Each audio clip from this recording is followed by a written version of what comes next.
നിങ്ങളൊക്കെ അറിഞ്ഞിട്ടുണ്ടാവില്ലല്ലോ ഈ വാർത്ത. മലപ്പുറം ജില്ലയിൽ 5 വയസ്സായ ഒരു മോള് തെരുവുനായ്ക്കളെ കടിയേറ്റ് ചികിത്സയിലായിരിക്കെ മരണപ്പെട്ട വാർത്ത. പെരുന്നാളിന് മിഠായി വാങ്ങാൻ വേണ്ടിയിട്ട് കടയിലേക്ക് പോയതാണ്. ആ സമയത്ത് തെരുവുനായ്ക്കൾ കടിച്ചു കീറി ഹോസ്പിറ്റലിൽ കൊണ്ടുപോയ സമയത്ത് വാക്സിനും കാര്യങ്ങളൊക്കെ കൊടുത്തിട്ടുണ്ടായിരുന്നു.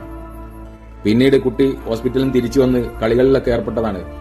ഈ അടുത്ത് പനി ബാധിച്ച് വീണ്ടും ഹോസ്പിറ്റലിലേക്ക് കൊണ്ടുപോയി പിന്നീട് മരണം സംഭവിക്കുക ചെയ്തത്. നിങ്ങളെ ശ്രദ്ധപ്പെട്ടിട്ടുണ്ടോ? കഴിഞ്ഞ വർഷം തെരുവുനായ്ക്കളെ കടിയേറ്റ് ചികിത്സയിലായിരിക്കെ 22 ആളുകളുടെ മരണമാണ് റിപ്പോർട്ട് ചെയ്യപ്പെട്ടത്.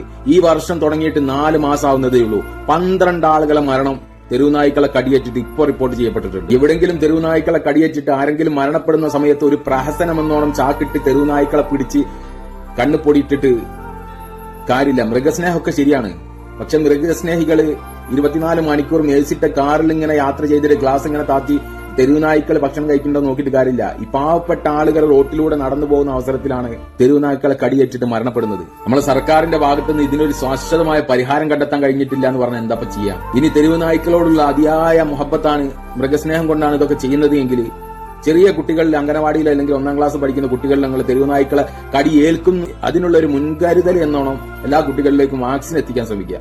എന്താ പറയാ, ഈ വിഷയത്തിൽ പൊതുജനങ്ങൾ മനസ്സിലാക്കേണ്ട ഒരു മെയിൻ സംഗതി ഉണ്ട്. എല്ലാ ഡോക്ടർമാരും പറഞ്ഞ കാര്യം എന്താ വെച്ചാൽ മറ്റുള്ള ആക്സിഡന്റ് പോലെ ഈ തെരുവുനായ്ക്കളെ അക്രമം ഉണ്ടായി കഴിഞ്ഞാൽ പെട്ടെന്ന് തന്നെ ഹോസ്പിറ്റലിൽ എത്തിക്കുന്നതിന് പകരം അവിടെ തന്നെ എവിടെയാണോ പൈപ്പുള്ളത് അല്ലെങ്കിൽ ഒഴുകുന്ന ജലമുള്ളത് ആ ജലത്തിന്റെ അടുത്ത് പോയിട്ട് നല്ല സോപ്പ് ഇട്ടിട്ട് 20 മിനിറ്റോളം ഒഴുകുന്ന ജലത്തിൽ ഈ തെരുവുനായ് അക്രമം ഉണ്ടായ മുറിവുണ്ടെങ്കിൽ ആ മുറിവ് നല്ല ശക്തിയായിട്ട് കഴുകണമെന്നാണ് എല്ലാ ഡോക്ടർമാരും പറയുന്നത്. അതിനുശേഷമാണ് നിങ്ങൾ ഹോസ്പിറ്റലിൽ എത്തിക്കേണ്ടത്.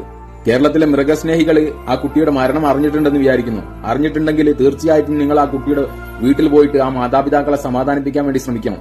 സ്വന്തം വീട്ടിൽ നിന്നോ അല്ലെങ്കിൽ സ്വന്തം കുടുംബത്തിൽ നിന്നോ ഒന്ന് പോയി നോക്കണം. അപ്പോഴേ അറിയുള്ളൂ അതിന്റെ വിഷമം.